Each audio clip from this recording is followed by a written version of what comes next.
Just before we start, I want to say that when we were recording this episode, as a COVID precaution, I was wearing a mask, so my voice is a bit muffled. Marianne would have thought herself very inexcusable had she been able to sleep at all the first night after parting from Willoughby. She would have been ashamed. I'm Ellen. And I'm Harriet, and this is Reading Jane Austen. This week we're looking at chapters 16 to 20 of Sense and Sensibility. Do you have a 100-word summary? Yes, I do. I actually found this one much easier to summarise than some of the earlier ones because you can either go into a lot of detail about everything or give a quite simple overview. So I've gone for the quite simple overview. Really about 3 things happen, don't they? Yes. So my 100-word summary is: Marianne indulges her grief at Willoughby's departure. Edward turns up unexpectedly and stays at Barton for a week. He occasionally says quietly humorous things, but he is also quite depressed, and Elinor is puzzled and a bit hurt. After Edward leaves, Sir John is visited by Lady Middleton's sister, Mrs. Palmer, and her husband. And that's basically my summary. Well, I've said exactly the same things more or less in it, but I've put a little bit more. Marianne continues to indulge her misery, rejecting all efforts of companionship. Edward then arrives to stay for a week and revives his teasing but serious conversation with the sisters. He seems depressed and Elinor feels he is colder towards her, but she is cheered by the belief he has a lock of her hair in a ring. He departs, but almost immediately his place as the centre of interest at Barton is taken by the Palmers and their surprising marital relationship. I found it interesting that we both used the word indulges for Marianne. All right. I don't know if it's actually in the chapters, but I think it really does sum up her approach to her grief. She's just wallowing in it. Well, that's what Jane Austen says she's doing. True. I mean, that's one of the things I was going to say after I thought about it. I thought, look, what does Marianne do? She's upset, so she doesn't then sit around the place and say, oh, Willoughby, oh, I'm so miserable. She takes herself off. They'd like to have more time to be nice to her. It's only for 3 or 4 days. She just takes herself for long walks and cries, but she doesn't come up and make them listen and listen as she goes over and over it. I mean, really. They do have to put up with listening to her playing really depressing music. Yeah, but still, they have to listen to her playing music wherever she is. The real problem is that she doesn't let them do anything that makes them feel a bit better. Mm. But I think, in some ways Jane Austen is a bit hard on her. Mm. Later on, when Elinor is upset, Elinor makes them feel upset because she sort of more or less says, nothing the matter, when they know there is. Mm. I suppose the criticism of Marianne is because she's not trying to pull herself together. She's basically saying, I am upset and I am going to revel in being upset. Yes. Rather than saying, I am upset, but life goes on and Willoughby will come back and I'm going to just get on with life. Well, I think this is the difference with this bit anyway. She truly thinks Willoughby's only gone for a little while. Her real collapse comes when he's no longer there and she's got no hope. So I'm just wondering, what does Marianne actually think Willoughby is doing while he's away? Because she is revelling in her grief, which suggests she feels she's going to be parted from him for a very long time. But then when they talk about Willoughby possibly being gone for months, Marianne then says, months, cried Marianne with strong surprise. No, nor many weeks. And my reaction to that has always been, if she's so sure he's only going to be gone a few weeks, why is she so grief-stricken? I tend to feel that this is Jane Austen's first serious book, that there are some things she sort of made bits of muddles with. The backstory here is not really as clear as it should be. That I don't think she's thought out what Willoughby's doing. And she doesn't even know in her own mind what they said to one another when they were breaking up. Yeah, I think that's the key point. Not only does Elinor not know and Mrs. Dashwood not know what they said to each other, and we the reader don't know, you're right, I think possibly Jane Austen doesn't know either, or if she does, it's very hidden. Yes, always through this one you feel Jane Austen is not she isn't as good here as she soon became, Yes. in spite of having wonderful material and it being a really interesting conception. One thing I was thinking about these chapters in particular, as I was reading them, I was making notes about how we're again seeing this contrast between Elinor and Marianne, which I've talked about in our previous episodes, and I'll probably talk about again because it is key to the book. But we've kind of got two things happening here in this distinction between Elinor and Marianne. One of them is Marianne's very passionate response to beauty and art, and although there are some differences in how they respond and there's a bit of teasing happening, I don't think Jane Austen is necessarily disapproving of that in the same way as we're also seeing this difference between Marianne indulging her grief, and then in these chapters we also see Elinor being surprised by Edward but not indulging her grief in the same way, and Elinor and, as we said, Jane Austen being critical of Marianne for this indulgence of her feelings and her emotions as compared to her engagement with art.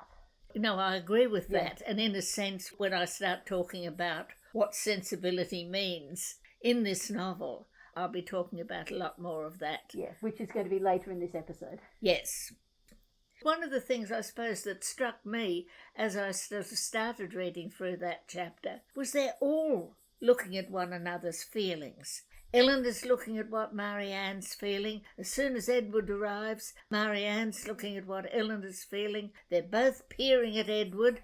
Look, what's Edward feeling? And I suppose the other thing, this section makes you see what Edward's like. He can be funny, he can be, he can be teasing, he can be serious. But on the other hand, he really is very much drawing attention to himself and making a mystery of it. Oh, I'm so sad. Oh, I am so sad. No, I can't tell you what's the matter with me. Yes, I've got to go away in a week. No, I can't stay longer than a week. No, I can't tell you why. He's sort of drawing this attention and this sympathy.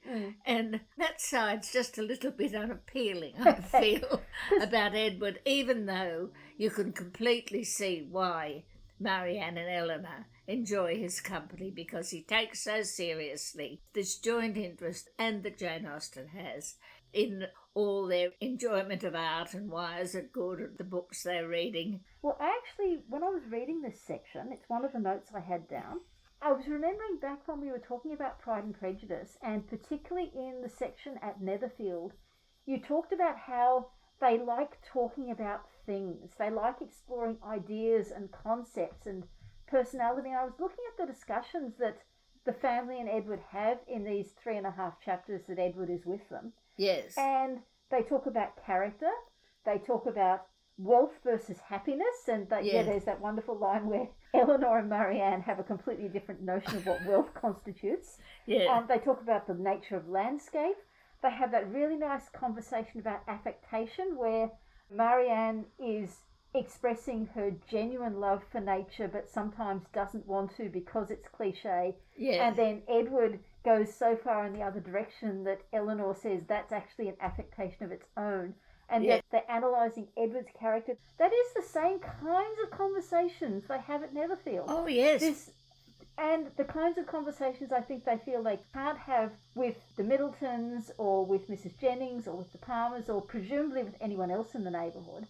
I'm not even convinced they really have these in-depth conversations with Willoughby. I think I was just thinking that Marianne says something and Willoughby says, oh, you're so right, and then takes it a bit further. That's the impression you get there. Yeah. They don't have these, not exactly opposed, but these modifying points of view.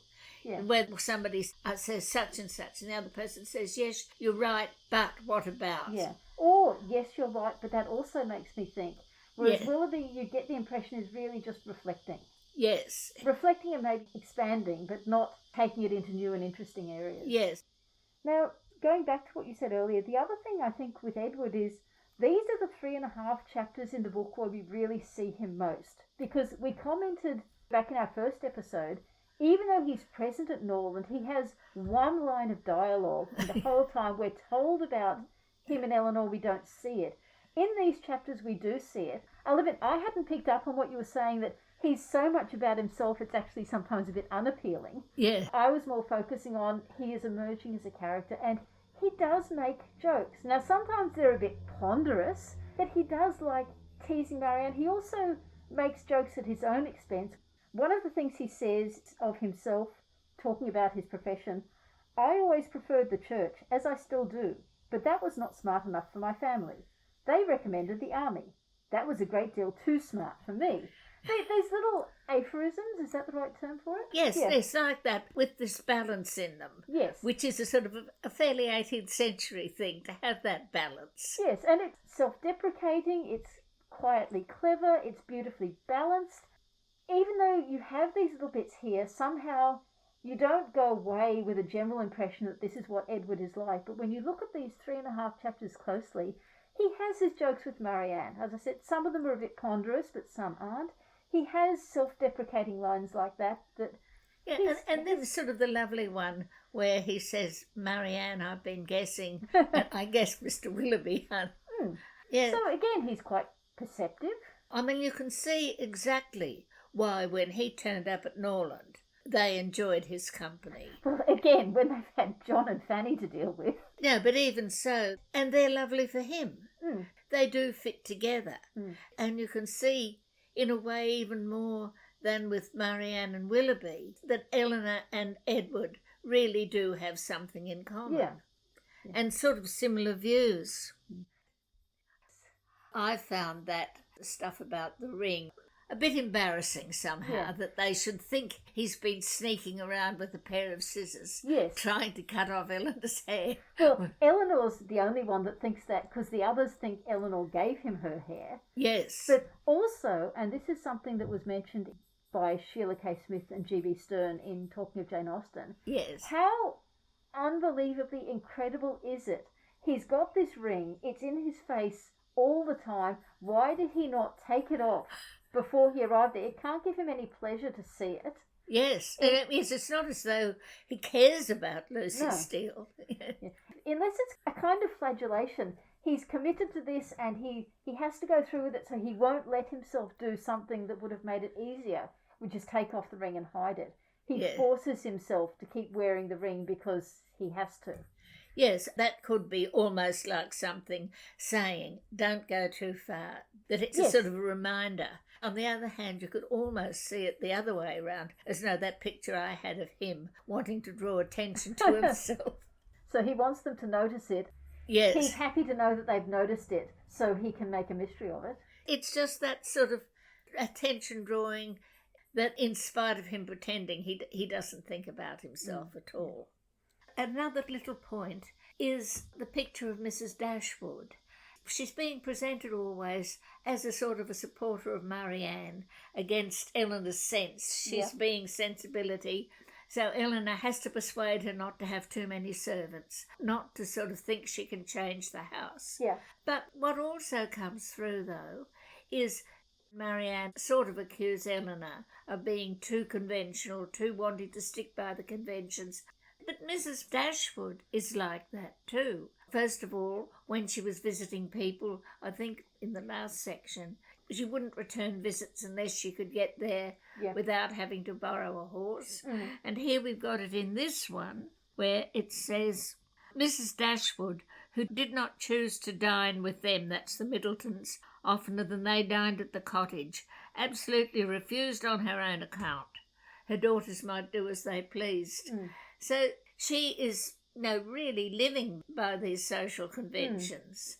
I think it's also a sense that she doesn't want to owe anything to anyone, which maybe also gives you an idea that for all she has these plans of improving the cottage, she would never go into debt to do it.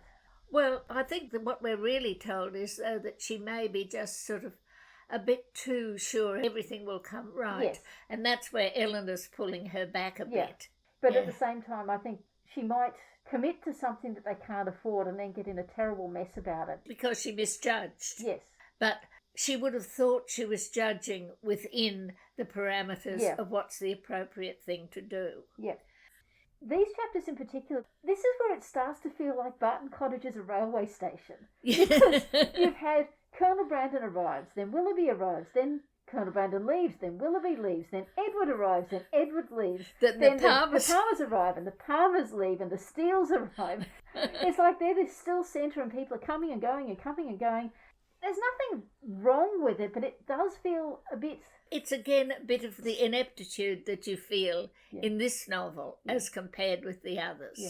The difference with Pride and Prejudice is that you're still getting people come, people go. So many people are not there for a lot of the book. Yeah. But it doesn't feel quite the same way, and I think that's because Elizabeth is travelling.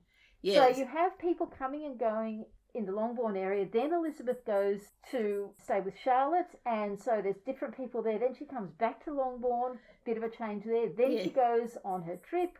Then she comes back to Longbourn. So it's not like a static centre that people are coming and going. The change of people is both at Longbourn and away from Longbourn, so it just feels a bit more coherent. Otherwise, it's fairly like a sort of almost a broad comic thing at the theatre, where this one comes in and then no sooner are they gone, someone else. One thing that struck me, and I'd never noticed it before, it's about this idea of servants so often being invisible in Jane Austen. Yeah. When Edward arrives, it says that they see it was a man on horseback riding towards them. So I'm picturing this man on horseback surrounded by nothing. Yeah. And then when Marianne thinks it's Willoughby, the person is not tall enough for him and has not his heir. So again, I'm thinking solo man on horse. Yeah. Then we learn that Edward dismounted and giving his horse to his servant. Yes. So obviously it wasn't a man on horseback. It was a gentleman on horseback accompanied by a servant, presumably also on horseback. And yet the servant is invisible until he is given the reins of Edward's horse. I'm totally accustomed to the servants never get names, but this servant is literally invisible. It says it was a man on horseback. It doesn't say it was a gentleman on horseback. No, It's a no. man. It's just, that's it, it's quite surprising. Even though we feel throughout most of this book that Jane Austen is very pro-Elinor and quite anti-Marianne in a lot of ways, the author does say in connection with Elinor, we know that she's quite mortified by Edward's seeming indifference to her, but then as he's going, the author says, it was happy for her that he had a mother whose character was so imperfectly known to her as to be the general excuse for everything strange on the part of her son. Yes. And then the author also says, with all the candid allowances and generous qualifications which had been rather more painfully extorted from her for Willoughby's service by her mother. Yes. So the author is saying that Elinor is actually having double standards for Edward and Willoughby, much more willingly giving Edward the benefit of the doubt over Willoughby. Yes. She is being a little bit critical of Elinor. Yes. Or she's saying this was natural. I mean, you never know that she isn't approving. She may not be disapproving, but she is definitely laughing at Elinor for that double standard. Yes, yes. There's this one little thing which is just using these books as a basis for social history. Now, one of the things I was just interested in is when Edward runs through all the professions he could have, there's no medicine. Medicine has not at that stage been brought into the gentlemanly professions. By the 1830s, 1840s, the physicians have made it there. And the surgeons are sort of making it by the 1830s, 40s. Well, not all surgeons. Even by the end of the Victorian period, the apothecaries are just making it. But it's just interesting, it's not there. No medical men have made it into Jane Austen's view of a profession at that time. Did you have a favourite sentence? Well, I had a terrible trouble finding them. No, I had some sort of little favourite passages, but no real favourite sentence. Tell me yours and I'll just tell you. I actually had quite a lot of sentences I highlighted as possible favourites. Well, that was the point. There was nothing that you thought, oh, that is just gorgeous. But there were a lot that were quite funny. So there's one I'm going to talk about when we get to talking about the Palmers. I've already done Edward's little aphorism about smartness. And I love Elinor's response to Marianne about dear, dear Lawland, and Elinor saying... Not everyone has your passion for... But I think the one I'm going to choose is one I hadn't actually noticed before this rereading. It's about Sir John Middleton when he's inviting them just after Edward has gone, I think. He says, "You must drink tea with us tonight," said he, "for we shall be quite alone. And tomorrow you must absolutely dine with us, for we shall be a large party." No matter what the circumstance, it's still in his mind imperative that they yes, that they need them there. Yes. I just chose one of the ones out of the passage where Edward is running through his professions, and the one I thought, because I thought it had sort of a nice little ironic twist in it, where he says, The law was allowed to be genteel enough. Many young men who had chambers in the temple made a very good appearance in the first circles and drove about town in very knowing gigs. So I just like the way he's being funny about the kind of language and the approach his parents have to a profession. Nothing about whether it's a worthwhile thing to be doing. Yes. It is, but can you look smart? Can you drive around and look good? In a nice carriage. Yes.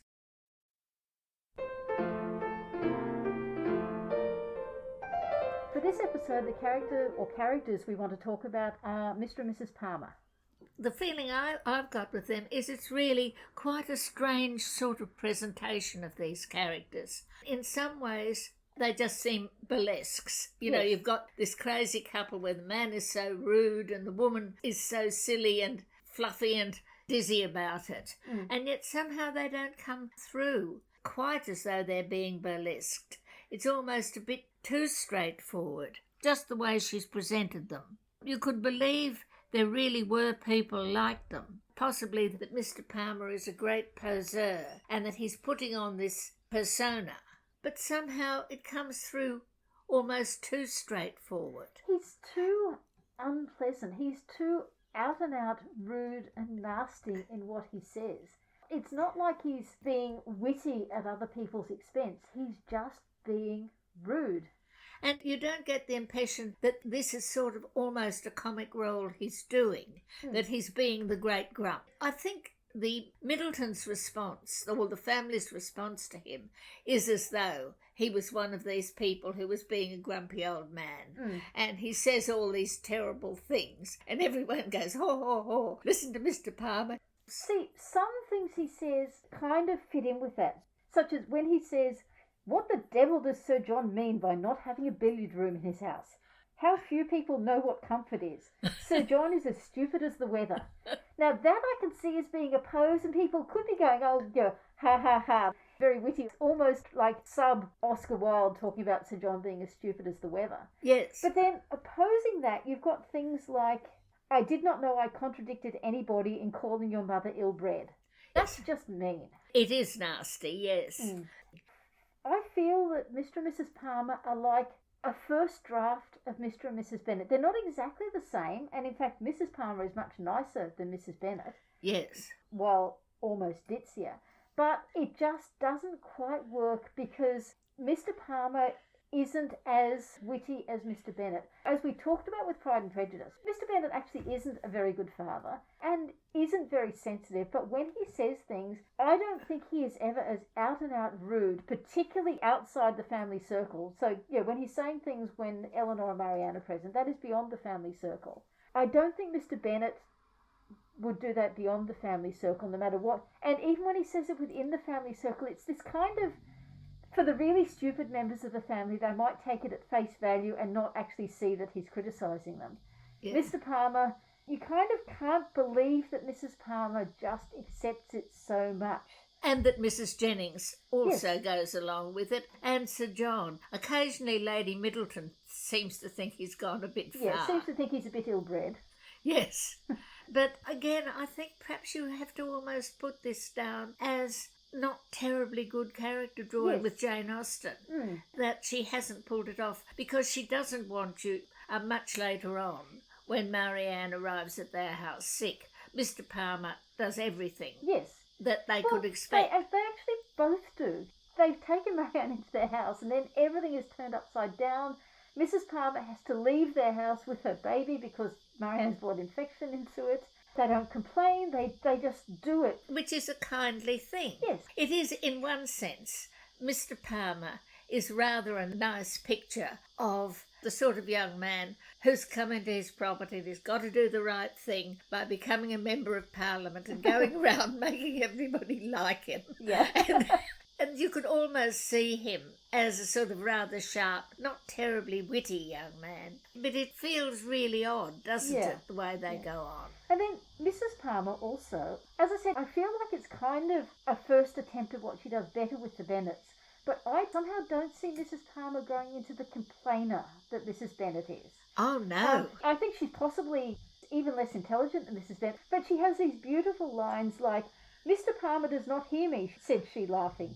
He never does sometimes. It is so ridiculous. Yes. He never does sometimes. And then yes, we know Mr. Willoughby very well. I've never spoken to him, of course. Yeah. But Mrs. Palmer is a lovely comic character. Yes. She's a Jane Austen style comic character. Yes. You know exactly what's going on. Mr. Palmer, you know, you don't know, is he a horrible man? Mm. Is he putting on an act? The way the others respond to him, perhaps you have to think he's putting on an act. But it doesn't come through like that. Yeah. There's a paragraph that I might read out the whole lot, even though it's a bit long, which is Elinor's analysis of his character. Yeah. Where Elinor says, and this is, again, one of my favourite sentences, his temper might perhaps be a little soured by finding, like many others of his sex, that through some unaccountable bias in favour of beauty, he was the husband of a very silly woman. Now, I'll just time out from that a second and say, all the descriptions in Pride and Prejudice we had of Mr. and Mrs. Bennet, which we gradually built up this real picture of their marriage, I think nothing encapsulates it as well as that sentence. And it's, even though the personalities are different, that describes how the Bennets came to be married just as much. And she does it so beautifully in Sense and Sensibility. And although we get the picture in Pride and Prejudice and it's well drawn and put together, she doesn't ever have a single beautiful sentence like that. No, well, of course, by the time she was putting Pride and Prejudice together, she'd already said it. Yes. When she'd said it in Sense and Sensibility, she didn't have another chance. Yes. But then what comes after that, and this is what I was really moving on to, which is Elinor's analysis of him. Yes. It says that Elinor knew that this kind of blunder was too common for any sensible man to be lastingly hurt by it. It was rather a wish of distinction, she believed, which produced his contemptuous treatment of everybody and his general abuse of everything before him. It was the desire of appearing superior to other people. The motive was too common to be wondered at, but the means, however they might succeed by establishing his superiority in ill-breeding, were not likely to attach anyone to him except his wife. So I think that is what Jane Austen is intending us to see, that, as you said, he is being a poser, and he's doing it because he wants to appear superior to everyone else, which is, after all, what Mr. Bennet is doing as well, but he's doing it better. Yes. Possibly just because Mr. Bennet is older, because Mr. Palmer, it says he's a grave-looking young man of 5 or 6 and 20. Yes. Yeah, I think it's just a case of possibly she knew what she wanted, but she just didn't quite hit the mark with him in the way she did with Mr. Bennet later on. Yes. You keep noticing these little ineptitudes coming through a whole lot of, wonderful stuff. Mm. But as we said, later on in the book, Charlotte Palmer's good humour, you kind of would expect her to be a bit hysterical but respond appropriately when Marianne is sick. You don't necessarily expect Mr. Palmer to rise to the occasion in the same way. And which he does, yes. It may not be just he's a young man who's married the wrong sort of wife. He's a young man who knows he's got to have a public persona. He wants to genuinely get on and do something in the world. And he's just sort of fiddling around trying to find the form of presentation which will let him keep his, I suppose, his self-respect while he is having to go around the country being nice to everybody. Possibly in terms of his self-respect, he's actually now become a little bit embarrassed about the silliness of his wife and his mother-in-law. So as well as trying to appear superior to everyone else, he's trying to make it clear to everyone else that he is superior to them. And he's totally missing the mark on how to do it, but maybe that's what he's trying to do. Yes, but somehow or other, the whole thing is just a bit awkward. It's not like the Bennets where you know exactly what's going on there. Yeah. It's interesting, in the 1995 movie version, there's a scene much later on when they're in London at one of the balls, and you have this brief shot of Mr. Palmer with his male friends, possibly his other prospective MP friends or something, and they're having a big shouty conversation. And you just get that brief glimpse that he's not just the grumpy, taciturn person you see with his wife. Yes. He's more animated in different company. Yes. One other thing I was going to say about Charlotte Palmer, we're told right up front very clearly that she is pregnant and how pregnant she is and when she's due to give birth. When you compare that to Emma, at least to me as a modern reader, if there were clues to Mrs. Weston's pregnancy, I missed them completely. So it Yes. came completely out of the blue that suddenly she's about to have a baby. Yeah, well, partly she wants to show Mrs. Jennings as being earthy and as saying these sort of things, but there's nothing like that in any of the other books.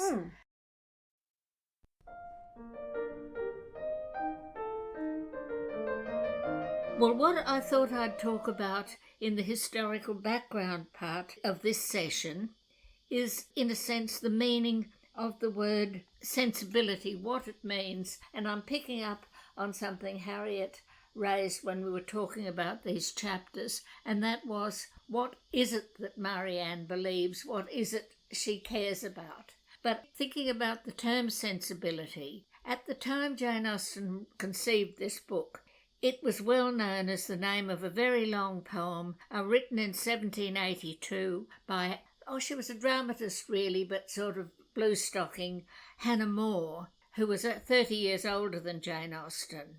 And in current scholarship, the term sensibility seems to be increasingly linked with the notion of what is now called sentimentalism.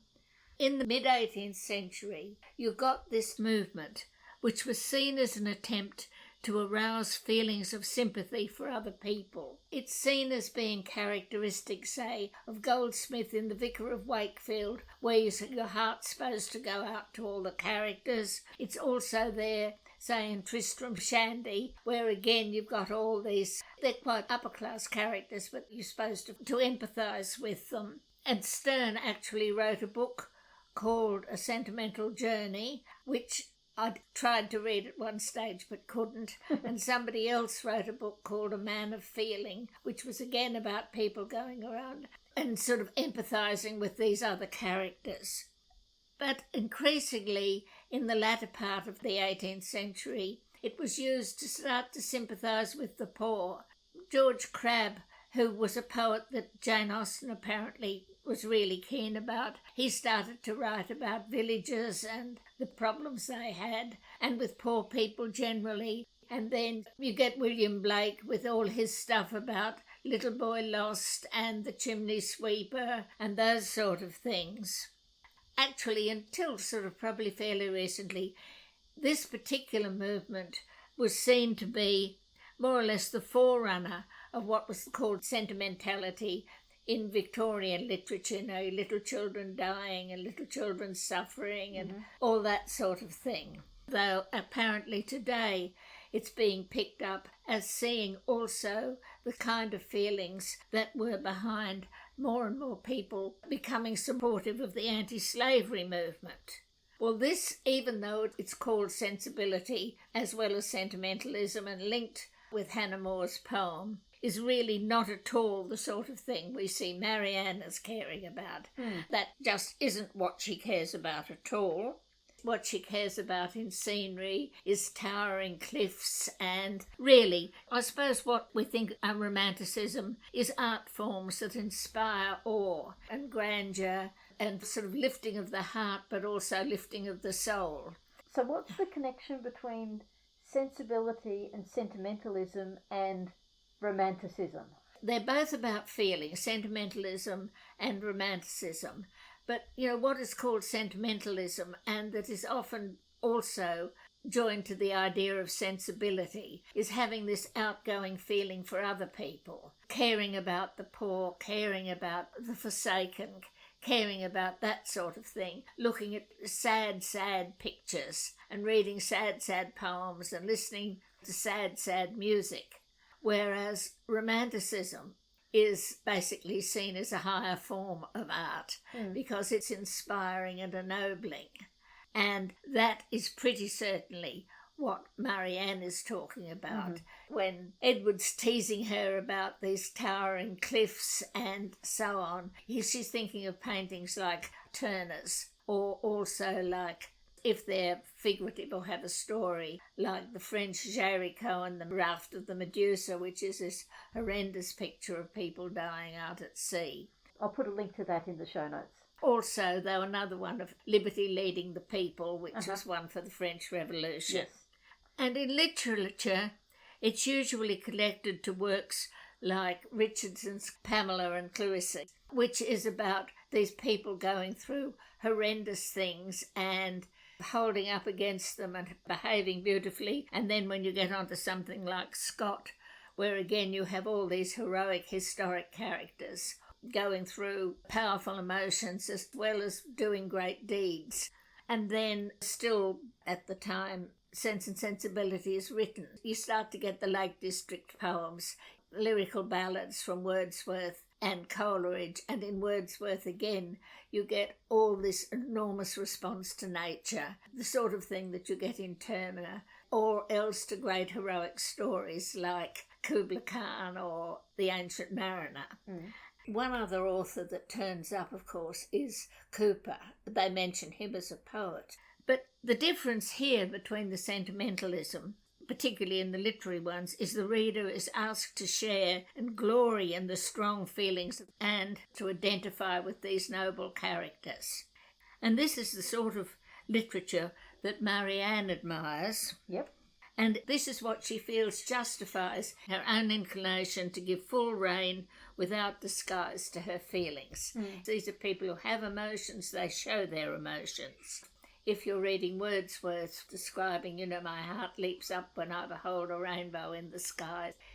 These sort of seem a bit more sentimental, but, his feeling about daffodils. But you don't get ashamed of your feelings. You let everybody know what they are.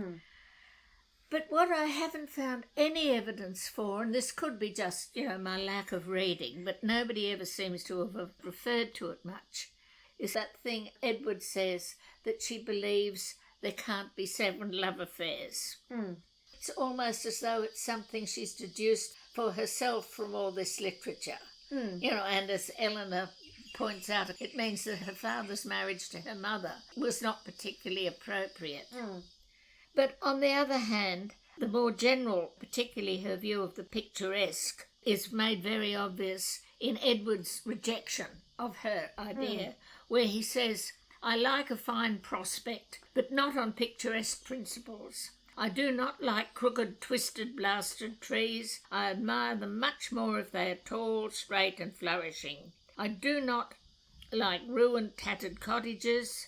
I am not fond of nettles or thistles or heath blossoms. I have more pleasure in a snug farmhouse than a watchtower, and a troop of tidy, happy villagers please me better than the finest banditti in the world.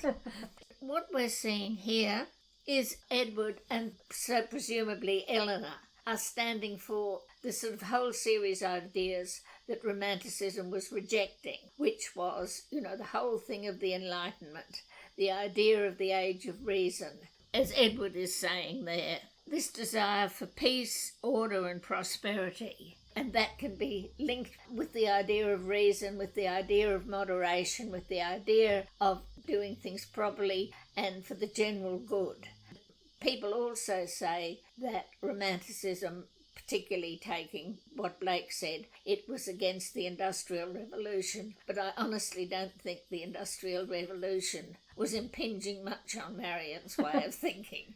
Whereas part of the undercurrent of this 18th century Enlightenment was a sort of a rejection, not of religion, but of what they called religious enthusiasm, which was the kind of passionate belief in your own religious beliefs that had fired the wars of religion and the Civil War in England, and that people were sort of coming back from and saying it's not worth it, you mustn't get in such a state about this thing, let's think about it reasonably. So at the far corner of that particular way of looking at the world, you get Elinor's little view of basically you do what's appropriate, you do the right thing, you do what doesn't upset other people. So in a sense, if you want to look at Sense and Sensibility as two really broad views, what we're really looking at is Romanticism against rationalism or the Enlightenment and that sort of thing. So really it could have been called Romanticism and Rationalism. Yeah, but still. Or Passion and Practicality. Well, something like that. But Sense and Sensibility is a nice name for it. Well, I suppose sense is not a bad word for the Enlightenment, but it suggests reason. But Romanticism, rather than the implications of sensibility which have happened since, which have been this concern for the other. Marianne has really very little concern for the other, at least as comes through in the book. Well, yes. Well, not that Elinor has all that much either. No. Well, yes, we don't know. Because I wanted to pick up on a couple of things you said. First of all, and this only just occurred to me when you said it, Edward and Marianne have this argument about what constitutes beauty. You know, she likes the craggy cliffs and he likes the snug farmhouses. Oh, yes. But are we given any evidence that Elinor actually agrees with Edward? Elinor does occasionally poke fun at Marianne for her exaggerated expressions, but what does Elinor paint? Do we know whether Elinor paints snug farmhouses or does she paint craggy cliffs? No, almost certainly she is going along with the fashion because, of course, earlier on, one of Marianne's complaints is that Edward doesn't really appreciate Elinor's painting. Yeah. Which must mean that Elinor is painting the kind of things that Marianne... Yeah, like. She's painting the picturesque. But the other thing is that, as I said, there's a couple of different contrasts between Elinor and Marianne. And one of them is Marianne's connection with beauty and her expression of beauty, which Elinor somewhat opposes by gently poking fun at it, but never actually criticises Marianne for having those feelings. So that sort of illustrates their characters. Marianne has this passionate connection with the beauties of art and nature. Elinor, while perhaps in fact being aligned with Marianne's preferences, doesn't express them in such a meaningful, outgoing way. But the real difference the book is drawing, and I think it's really starting to come out even more in these chapters, and there's a bit that specifically articulates it, is the public behaviour. And I think Elinor has a very important statement in one of these chapters where she says, "My doctrine has never aimed at the subjection of understanding. All I have ever attempted to influence has been the behaviour. You must not confound my meaning. I am guilty, I confess, of having often wished you to treat our acquaintance in general with greater attention. But when have I advised you to adopt their sentiments or to conform to their judgment in serious matters?"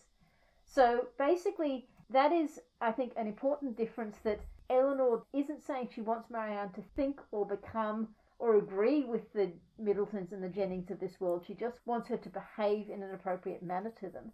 And then the opposite side of the picture we get is that Marianne, when she observes Elinor's cool reaction to Edward's departure, it says that it appeared no more meritorious to Marianne than her own had seemed faulty to her. The business of self-command she settled very easily. With strong affections it was impossible, and with calm ones it could have no merit. So that, I think, is the big clash. The fact of Elinor is not saying you don't have emotions, you just regulate them. And Marianne is saying, well, if you don't have emotions, it's easy to regulate them, but if you have passionate emotions like me, it's impossible, so you shouldn't even try. And I think that is articulated most clearly in these chapters, and we're left in no doubt on what side the author comes down. No. But then later in the book, when we have the fallout of Willoughby and then of Edward, that's when we see the effect it has on the two individuals, that they've behaved the way they have, and how the author is then showing through the events why she justifies the position she's taking. But I think that does tie into this, to the extent that what Elinor is disapproving of in Marianne is this enthusiasm, which was the centre of one of the things that the Enlightenment and rationalism said, yes, but you don't go by emotions, you go by reason. Yeah. That enthusiasm has these problems. So I think that is there then tying them back to the romanticism, rationalism join. And what about the opposition between male rationalism versus female hysteria, or was that a later Victorian thing? That's once you're getting into gender, and I'm not quite sure where that comes up, but it's not part of these two broad things, and Elinor and Marianne are not interested in gender distinctions. No. They both take it absolutely for granted that, as with religion, men and women are equal in the sight of God. Also, the really broad philosophies apply to men and women equally. Marianne doesn't think, oh, I'm a woman, I shouldn't be thinking that. because after all, she's very critical that Edward doesn't appreciate things in the way she does, doesn't express himself as she believes a lover should. Yes. So, yeah, she's expecting that of him as she expects it of herself. Yes.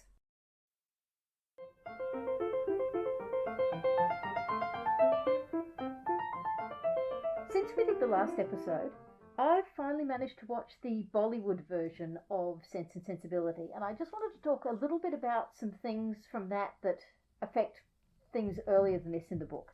I actually had more difficulty than I thought finding it, because the name of the film is, and I do apologise, I'm going to pronounce this wrong, in Tamil is Kandukondain Kandukondain, but on Australian Amazon Prime, at any rate, that was not the name it was given. And I suspect what we had was actually a dubbed version into another Indian language, which was then subtitled in English. So that was a little confusing. How complicating. Yes. So I had more difficulty than I thought finding it, given that I knew it was available on Amazon Prime. But I did find it, and I did watch it. And I actually quite enjoyed it. But I do feel I have not watched any Bollywood, to be honest, other than Bride and Prejudice, which is very English Bollywood. So I'm not really up with the cultural traditions of true Bollywood. So I suspect there were a lot of cultural aspects of it I just completely missed or didn't understand. But it picked up on a lot of points of Sense and Sensibility, while at other times completely changing things in a very interesting way. But one thing is, I suspect this is probably the only Jane Austen adaptation ever that opens with a military helicopter landing, combat, a tripwire, and a big explosion. This is not what we expect from our Jane Austen adaptations. This was the Colonel Brandon character, who in this adaptation is called Major Bala. All right. And it's very interesting. He is quite a different character, some of which I'm going to talk about later because it occurs later in the film.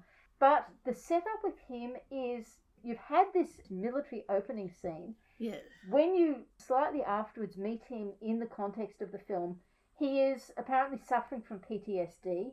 He is basically alcoholic. When he first meets Marianne, he is in fact drunk. And in that same scene, you learn that as a result of the opening scene in the movie, the explosion I talked about, he actually lost his leg in that explosion. And yet he has this quite miraculous recovery in that Marianne tells him to stop drinking, and he does, and you see him throwing out all his alcohol, and you see him exercising to get his fitness back, which is quite different from the book. Another interesting thing about this modernisation is that whereas the first two adaptations, as I've said before, didn't include Margaret at all, she was one of the characters that got completely cut. So the first adaptation we actually saw Margaret in was the Emma Thompson-Kate Winslet movie in 1995. But in this version, we do have a Margaret, and as in the 1995 version, she comes across as a more active character than in the book. She's a teenager, she's interested in things, although in this one, she's a budding scientist. The only other thing I'll say at this stage about this version, another significant difference, is the departure from the Norland equivalent actually happens considerably later in the plot. The Willoughby equivalent character has come, has met with Marianne, has departed again.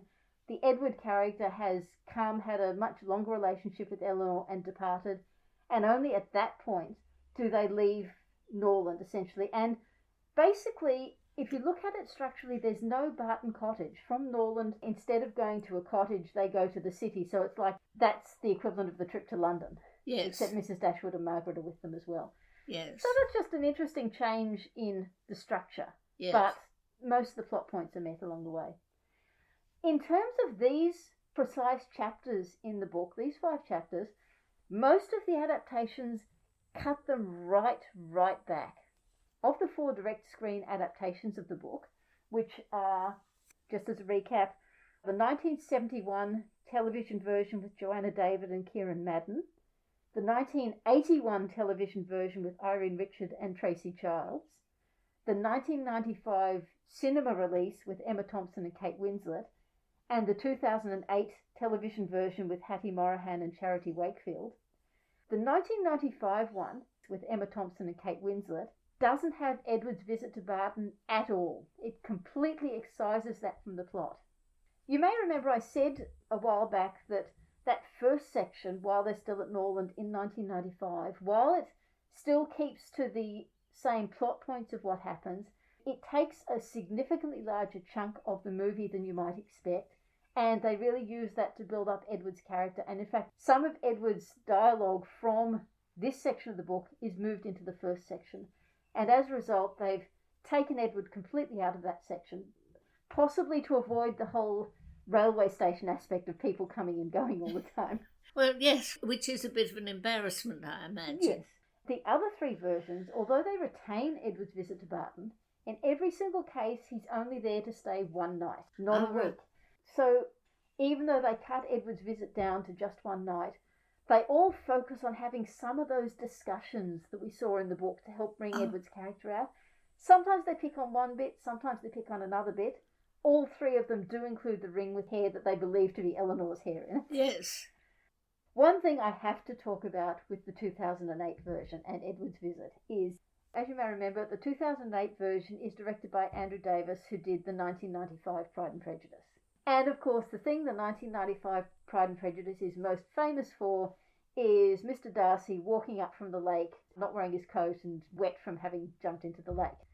Well, they don't have Edward jumping into a lake in 2008, but what they do have is a shot of Edward having taken his coat off, so he's in his big romantic shirt sleeves, in the rain, chopping wood for them. Oh, right. So, which is very over the top and not very Edward, but I think... particularly if Edward had arrived with a manservant who could do any chopping that was needed for them. Which, in this one, he didn't. But yeah, I just thought that chopping wood in the rain scene is clearly meant to be the equivalent of Darcy. Of looking at Edward being very sexy. Yeah. Another thing that all of these versions do, the Palmers and the Steeles arrive pretty much simultaneously.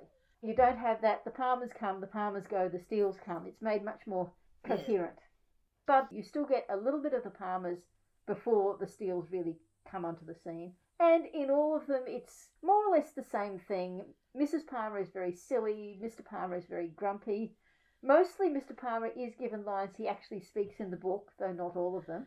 Mm. I've got to say my favourite set of characterisation is 1995, the movie, yes, where you have Hugh Laurie as Mr. Palmer and Imelda Staunton as Mrs. Palmer. Hugh Laurie, of course, is very funny, and I do find Imelda Staunton slightly less irritating than some of the others who shriek and giggle a little bit too much for my taste. Yes. Yeah. Well, I mean, I think the thing is that Mrs. Palmer comes across as silly in the book. Yeah. But she doesn't come across as particularly vulgar. She does laugh more, she's more good-humoured. She was all over them from the Yes. moment she arrives. Yeah. But not somehow in quite the oppressive way that Mrs. Jennings is.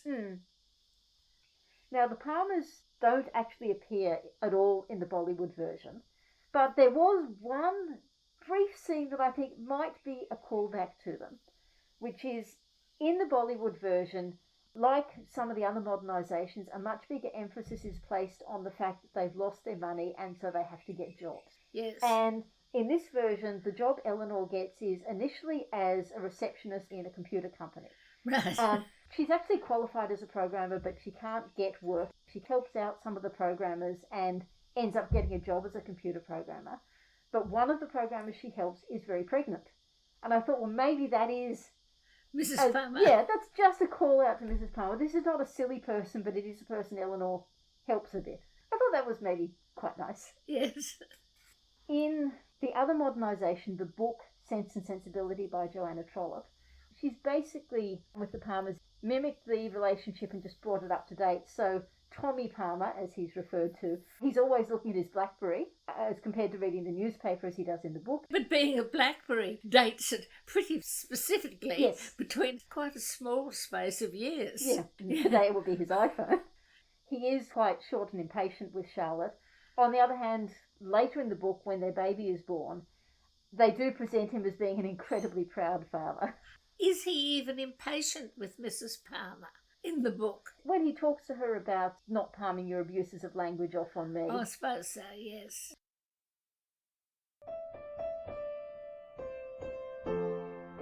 We've had had a few comments from Joyce about the last couple of episodes.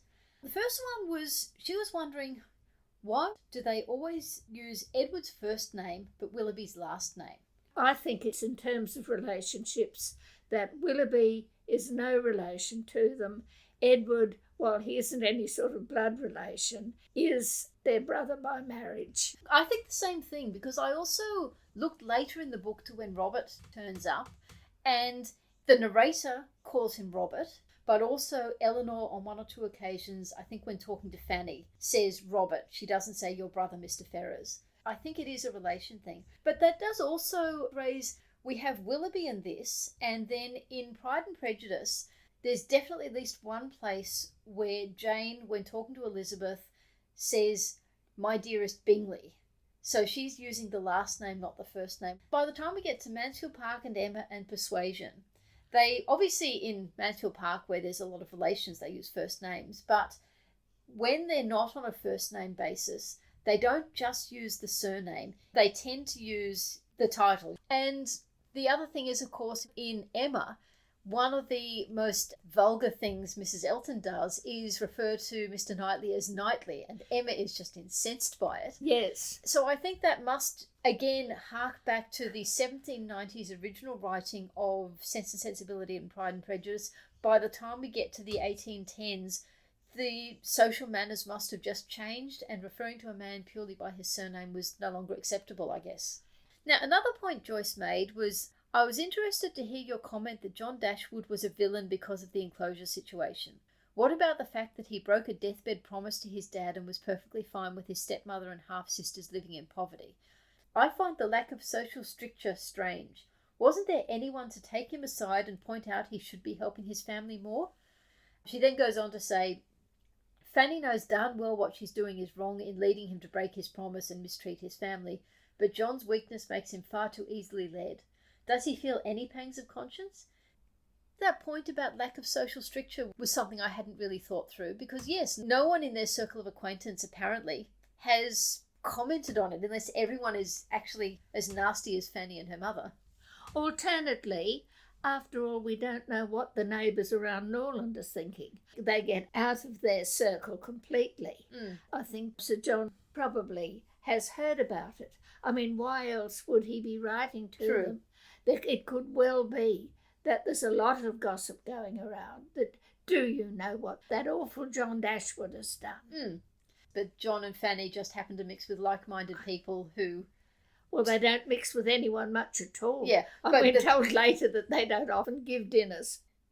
But also the point about, does he feel any pangs of conscience? Oh, he does. He does, but I think he just won't let himself.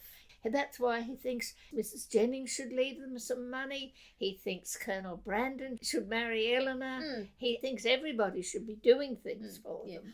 In a way, he's handed his conscience over to Fanny. He will not feel pangs of conscience over anything that opposes anything Fanny says. He is suffering pangs of conscience with all this definite concern for them.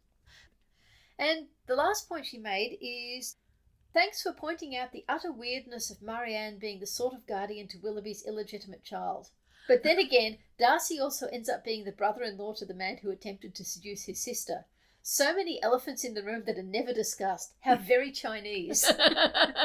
Which I think that is actually, commenting on how it's very Chinese, comes back to what I said a while back about the choice of Ang Lee, the Taiwanese director, for Sense and Sensibility in 1995. While at first that seemed like quite a bizarre choice for such an English novel, in fact, I think the movie proved it was a very good choice, because he was not just intellectually in touch with the point of the book, but culturally in tune with it. Yes. A lot of those attitudes, he doesn't think how weird, how mad. Yeah. Thinks, oh yeah. Well, I get that. I get that. Not that I think it, but I get it. Yes. Yeah. It's the sort of thing people I know could think. Yeah.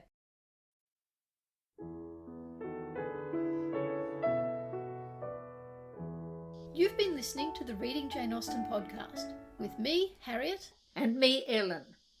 In our next episode, we'll be looking at chapters 21 to 25 of Sense and Sensibility. The structure of this podcast was inspired by Harry Potter and the Sacred Text. Our music is Creative Commons performances of pieces Jane Austen might have listened to. You can find us on Facebook at Reading Jane Austen and our website readingjaneausten.com. You can email us at readingjaneausten.com or rate and review us in your podcast app. We hope you'll join us next time.